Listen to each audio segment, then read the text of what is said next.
Assalamualaikum warahmatullahi wabarakatuh. Pada pembelajaran kali ini kita akan membahas tentang komposisi dan kehidupan di sekitar kita, yaitu udara.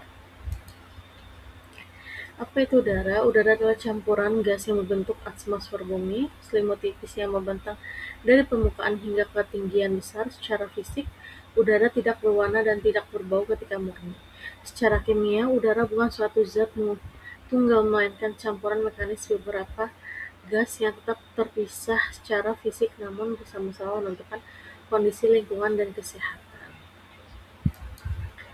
Nah, komposisi udara kering yaitu fondasi kehidupan.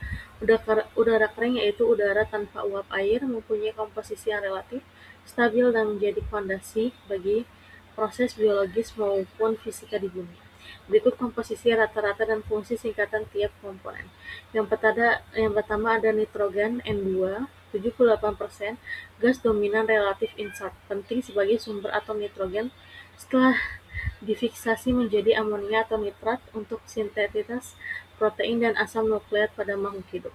Yang kedua ada oksigen O2, 21%, gas reaktif utama untuk respirasi seluler. Yang ketiga ada argon AR, 0,93%, gas mulia sangat inert digunakan industri untuk atmosfer pelindung dan sedikit berperan biologis. Dan yang keempat ada karbon dioksida CO2, 0,04%, gas jejak namun krusial untuk fotosintesis, juga kontributor utama efek rumah kaca alami yang mengatur suhu bumi. Dan yang terakhirnya gas lainnya jejak neon, helium, metana, krypton, hidrogen, xenon, dan lainnya hadir dalam jumlah sangat kecil tetapi dapat penting di kondisi lokal ataupun industri. Nah, proporsi gas di atmosfer. Diagram lingkaran membantu memahami bahwa mayoritas udara adalah nitrogen dan oksigen. Sementara argon dan karbon dioksida hanya bagian kecil namun berpengaruh besar. Perhatikan bahwa persentase CO2 dapat meningkatkan di kawasan urban atau industrial, mengubah keseimbangan iklim. Selanjutnya, setiap gas memiliki fungsi ekologis dan biologis spesifik yang saling melengkapi. Yang pertama ada nitrogen, sumber nutrien. Fiksasi nitrogen oleh bakteri legum atau proses industri mengubah N2 menjadi bentuk yang bisa dimanfaatkan tumbuhan untuk membuat protein dan asam nukleat. Selain itu ada oksigen, energi hidup. Respirasi aerobik menggunakan O2 untuk menghasilkan ATP.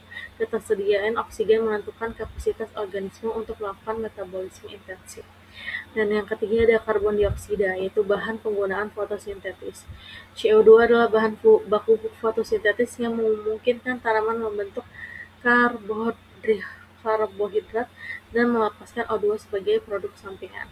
Interaksi antara gas-gas ini mendukung jaringan trofik, siklus biokimia, dan stabilitas iklim jangka panjang. Selanjutnya, komposisi udara berubah secara temporal dan spasial.